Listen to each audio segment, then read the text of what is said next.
night I drove out to Millbrook wasn't supposed to go the way it did. I'd been planning it for weeks, a surprise Thanksgiving visit to my son and his wife. Miles had called me the Sunday before, voice thin over the phone, said everything was fine, said he was fine, said the baby was fine, 3 times in 1 minute. When someone tells you everything is fine, 3 times, nothing is fine. I'm 64 years old. I spent 31 years as a civil litigation attorney in Columbus before I retired. In that time, I learned to read what people don't say, more carefully than what they do. My son was not fine, so I loaded my car Wednesday evening, told my neighbor I'd be back Sunday, and drove the 2.5 hours north to the address Miles had given me when they moved into his in-laws' property last spring. I pulled into the long gravel driveway at 8:15. The house was lit up like a lantern, every window yellow and warm, the sound of a football game carrying through the front door, voices and laughter and the smell of wood smoke threading out into the cold November air. I sat in the car for a moment. I don't know why I sat there.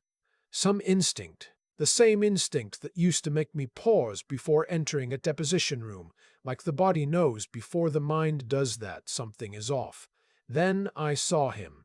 Miles was outside. He was standing at the far corner of the porch, pressed against the railing, in a flannel shirt. No coat. No jacket, his arms crossed over his chest, hands tucked under his armpits, shoulders pulled up to his ears. He was 33 years old, and he looked like a man trying to disappear into himself. I got out of the car. I didn't call out to him. I just walked across the frozen grass, and when I got close enough that he could see my face in the dark, he said, "Dad?" Like he wasn't sure I was real.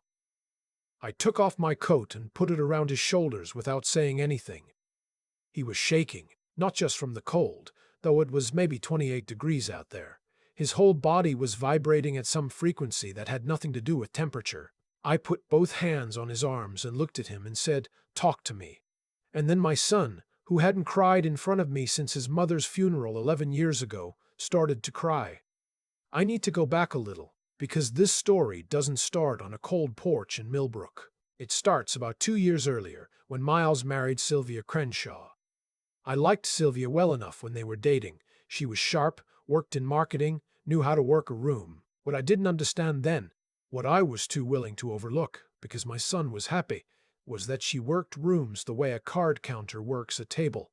Every gesture calculated, every warmth performed. Her family was a different matter. Her father, Clifford Crenshaw, was a commercial real estate developer out of Akron, not the wealthiest man I'd ever met, but the kind of man who acts wealthier than he is and expects everyone around him to be grateful for the performance. Her mother was a woman named Sandra, who laughed at everything her husband said and watched everything else with very still eyes. And then there was Sylvia's older brother, a man named Trent, who had the particular confidence of someone who has never once been told no. Miles had moved into their orbit gradually, the way you don't notice the current pulling you until you're already far from shore. After the wedding, they'd moved into a guest cottage on the Crenshaw property, just temporarily, Miles said, while we save up. A year passed, then a second. The cottage became permanent, and Miles, who had been a landscape architect with his own small firm, had slowly started doing work for Clifford's properties, just to help out, Sylvia said. Except Miles wasn't getting paid, or rather, he was getting paid in the currency of continued goodwill from people who had decided his goodwill wasn't worth anything at all. He told me some of this in pieces, that night on the porch. The rest I learned later. What he told me first was this. Sylvia was 7 months pregnant, and for the past 3 weeks, every time there was a family gathering at the main house, Miles was given a reason to stay outside or in the cottage. Too loud for Sylvia's headaches. Clifford wanted privacy to discuss business. Trent didn't like the way Miles talked during the game. Always a reason, always reasonable sounding in isolation. Together they formed a pattern so obvious I felt sick that I hadn't seen it sooner. "Have you told Sylvia this bothers you?" I asked. Miles looked at the gravel. "She says I'm being sensitive. What does she say when you're alone?" He was quiet for a long moment. Long enough that I knew the answer before he gave it. "She's not alone with me much anymore. Inside, through the tall windows of the Crenshaw living room, I could see Clifford in his leather recliner, feet up, drink in hand. Sandra on the left seat with Trent's wife. Trent himself leaning against the fireplace mantel, like a man who knows he's the most important person in every photograph. And Sylvia on the couch, one hand on her stomach, laughing at something her brother said. My son was standing in the dark and the cold because these people had decided he didn't belong in the warmth. And no one had thought to open the door. I have a friend named Howard who worked family court for 20 years. He always said the most dangerous thing wasn't anger. It was the cold, settled weight of certainty. When you stop being upset and start being clear. Standing there, I felt very clear. I picked up my car keys from where I'd set them on the porch rail. I told Miles to go into the cottage, to get warm, to call Dr. Pattle's after-hours line, and let her know his wife had been under unusual stress for 3 weeks, and ask what signs to watch for at 7 months. I told him to document it, to write down the dates, the incidents, what was said and by whom. Keep it simple. Keep it factual. I had a yellow legal pad in my glove compartment. He could have it. Then I walked to the front door of the Crenshaw house and rang the bell. Clifford answered. He was wearing a cashmere sweater and the expression of a man who has never once had to answer a door he didn't want to. "Art," he said. "My name is Arthur Pennell. People who want to appear familiar without having earned it call me Art. What brings you up here? Miles didn't say you were coming." "Miles doesn't always know my schedule," I said. "May I come in?" There was a pause, just a beat, but I caught it. The kind of pause that means the person is running calculations. Then he stepped back and let me in. The living room was warm and smelled like apple cider and pine. A football game was on. Sandra looked up and smiled with her mouth. Trent glanced over and went back to his phone. Sylvia started to rise from the couch, and I waved her back down. "Don't get up," I said. "Please." I sat in the armchair nearest the door. Clifford lowered himself back into his recliner with the slow deliberateness of a man reclaiming territory. "So what brings you all the way up from Columbus?" he asked. "I wanted to spend Thanksgiving with my son," I said. "I was surprised to find him outside." "Oh, we were just about to call him in," Sandra said quickly. "Were you?" I said. It wasn't a question. She heard that. Her smile didn't waver, but something behind it did. Clifford cleared his throat. "Miles can be a little," he started. "I'd like to speak plainly," I said. "I've spent 30 years in courtrooms and conference rooms, and I find plain speaking saves everyone a lot of time." Trent set his phone down. The room had gone the particular quality of quiet that happens when people realize the script has changed and they haven't been given the new one. "Miles works your properties," I said to Clifford. "He has for 18 months. I'd like to know the current accounting. Hours logged, compensation agreed upon, compensation paid." Clifford's face did something complicated. "That's a family arrangement." "Family arrangements are still arrangements," I said. "I'm curious what the paperwork looks like." There was no paperwork. We both knew it. The silence confirmed it. "I'm not here to make threats," I said. "I want to be very honest about that. I'm here because my daughter-in-law is 7 months pregnant. My son was standing outside in 28-degree weather, and I'd like to understand how this household arrived at that situation." "He wanted some air," Trent said. "That particular bore contempt. Men like Trent use when they want to remind you they find you beneath their attention." "He was in a flannel shirt," I said. "In November." "In Ohio." I let that sit. "I practiced law in this state for 3 decades. I know what financial exploitation of a family member looks like when I see it. I know what isolation looks like. I know what the documentation for both looks like when it gets in front of a judge. I wasn't threatening them. I was informing them. There's a difference, and the difference matters, both legally and in terms of what happens to a person's face when they hear it." Clifford's face, specifically, had gone the color of old chalk. "We have always treated Miles like family," Sandra said. "I believe you believe that," I said, "and I meant it, which made it worse than if I'd said it to be cruel." I stood up. "I told them I would be staying at the Holiday Inn Express in Millbrook through the weekend. I told Sylvia I hoped she was feeling well. and that I'd like to take her and Miles to dinner tomorrow if she was up for it. Just the three of us. I told Clifford I'd enjoyed the conversation, and that I'd be in touch. Then I walked out. I sat in my car in their driveway for 4 minutes. I know because I watched the clock. I'm 64 years old, and I've learned that decisions made in the first 4 minutes after something like that are usually decisions you regret. So I sat. I breathed. I watched the steam from the exhaust drift up in the cold air. Then I called my former paralegal, a woman named June, who is the most organized human being I have ever encountered, and who consults for me still on occasion, because retirement, it turns out, is not something I'm entirely suited for. I told her what I needed. She said she'd have something for me by morning. What June found by 8 a.m. Thursday was this: Clifford Crenshaw's commercial property portfolio was underperforming significantly. 3 of his 8 properties had assessments coming up for refinancing in the next 18 months. His largest tenant, a regional grocery chain, had filed a quiet notice of intent to vacate one of his anchor properties in Akron. None of this was secret. It was all in public records and business filings. The kind of thing you can find if you know where to look and have someone like June doing the looking. Miles, as a licensed landscape architect who'd been working Clifford's properties, had, whether he knew it or not, become what's called a material participant in those properties' maintenance and condition.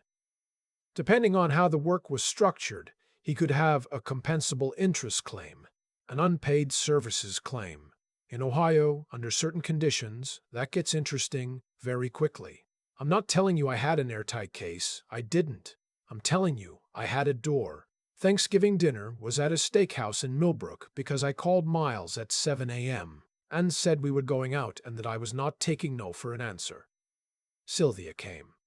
She was quiet at first, watchful in the way of someone who has been told a story about you and is trying to reconcile it with the person in front of her. I didn't confront her. I didn't bring up what I'd said to her father. I ordered the ribeye, asked her about her birth plan, asked her what names they were considering, listened the way I try to listen when I'm not in attorney mode, actually listened, without filing it, without looking for use. Somewhere in the middle of the meal she said, "My dad called me this morning." "I figured he might," I said. She looked at her water glass. "He said you threatened him." "I didn't threaten him," I said. "I informed him of some things he may not have considered. There's a difference. He's not. He doesn't mean to be." She stopped. She put her hand on her stomach the way pregnant women do, that unconscious anchoring, like the baby is a compass. "It's just how he is." "I know," I said. "A lot of people are just how they are. That doesn't mean everyone around them has to absorb it." Miles was looking at his plate. He had barely spoken all meal. I reached over and put my hand briefly on his arm, the way my own father used to do when he wanted to say something he didn't have words for. "You're going to be a father," I said. "That changes the geometry of everything. Who you allow near your family, what you're willing to accept, what you model for this kid about what a man does when the people he loves are being diminished." I paused. "You don't have to decide anything today. I'm just asking you to think about the geometry." Sylvia was quiet the whole drive back. But before she got out of the car, she turned to me and said, "What exactly did you tell my father?" "I told him I understood how the situation had developed," I said, "and that I thought there were better arrangements available to everyone if people were willing to think clearly." She looked at me for a long moment. Then she said, "He's scared of you." "He's scared of documentation," I said. "That's a healthy instinct." The following month was not simple. I won't pretend it was.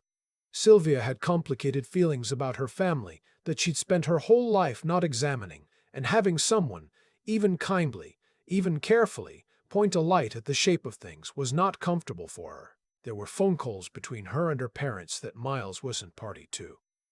There was one night where she told him she thought I was interfering. There was another night where she cried and said she didn't know whose side she was supposed to be on. Miles called me during all of it, sometimes to vent, sometimes to ask what he should do. I mostly told him to listen to her, really listen, and to make clear that he wasn't asking her to choose. He was asking her to see clearly. Those are different things, and the difference matters. What changed things, and I say this without any sense of satisfaction because it wasn't pleasant, was the refinancing. Clifford's bank required updated appraisals on two of his properties, and the appraiser flagged deferred maintenance on both sites. Significant deferred maintenance, the kind that raises liability questions. Miles had worked those properties. Miles had, it turned out, submitted written recommendations for maintenance repairs 14 months earlier that had been ignored. In writing.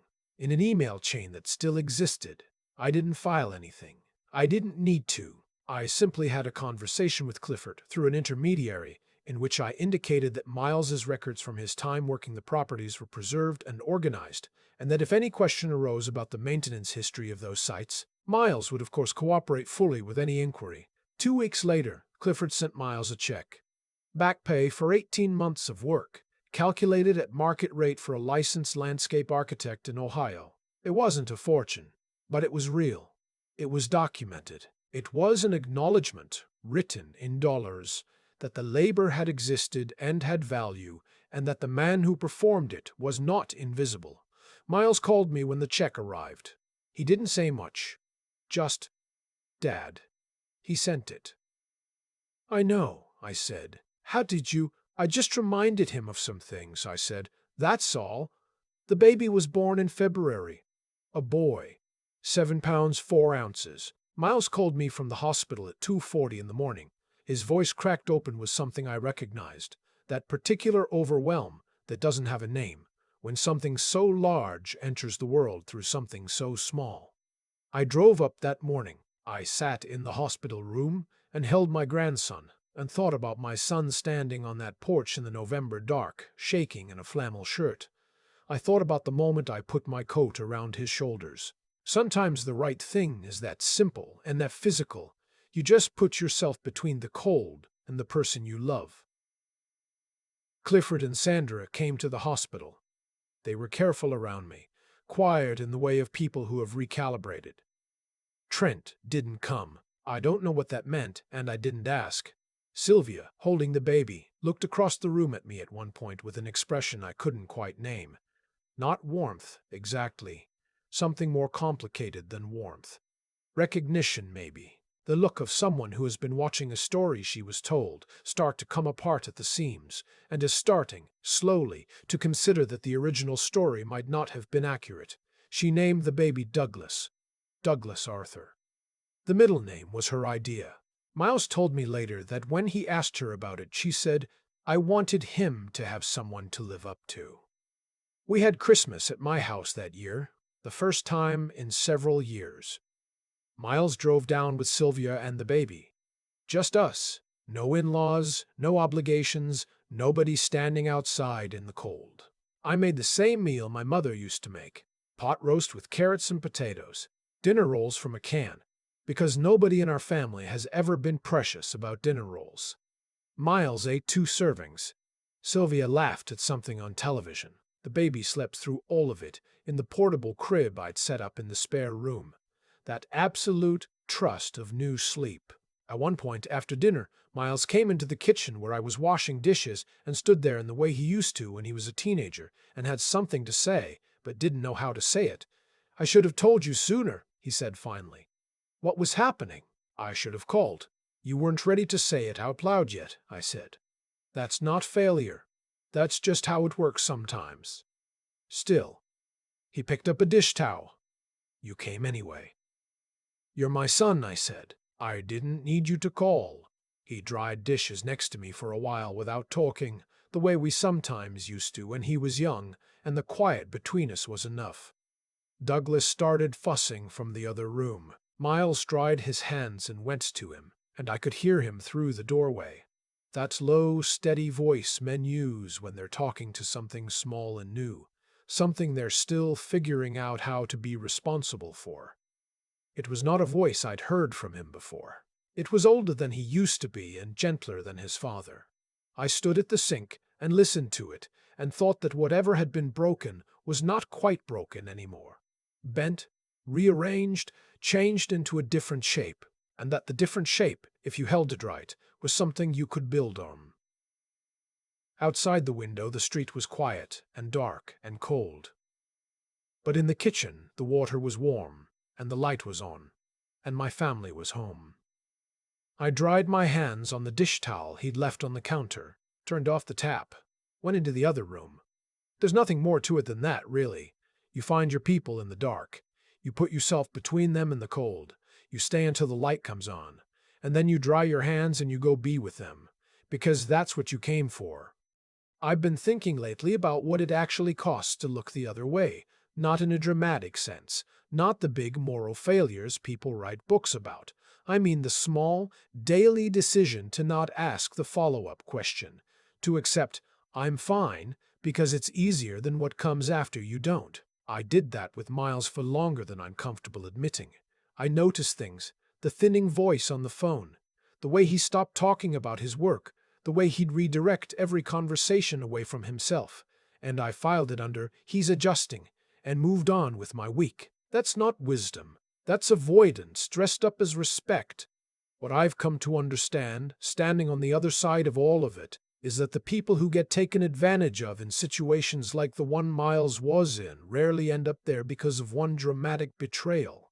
It's quieter than that. It's 18 months of small accommodations, each one reasonable sounding in isolation, each one building on the last, until the person is standing outside in a flannel shirt in 28-degree weather and has somehow convinced themselves that this is just how things are. That's what prolonged imbalance does to a person's sense of what's normal. It recalibrates it.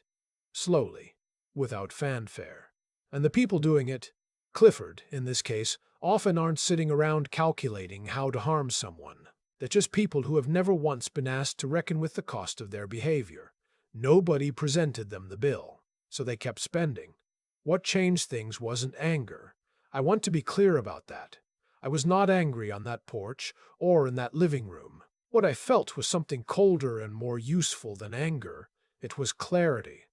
The specific clarity that comes when you stop hoping the situation will resolve itself and accept that it won't, that something deliberate is required, and that you are the person in the room with the tools to do it. I had spent 30 years learning how systems work, legal systems, financial systems, the particular system of leverage and documentation that makes people take seriously what they would otherwise dismiss.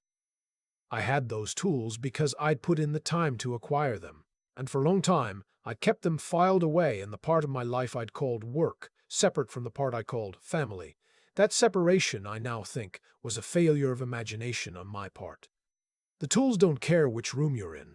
Clifford sent that check because he was reminded that choices leave records, that labor performed is labor owed, that the person standing quietly in your driveway might know exactly which documents to pull and which questions to ask. He didn't change because he had a change of heart. He changed because the geometry shifted and staying the same became more expensive than adjusting. That's not cynical, that's just accurate. And accuracy, I've found, is more useful than optimism when you're trying to actually help someone. Miles is a good father. I watched him in that hospital room at 2:40 in the morning, holding Douglas like something irreplaceable, which is exactly what Douglas is. That steadiness he showed. That's not something I gave him.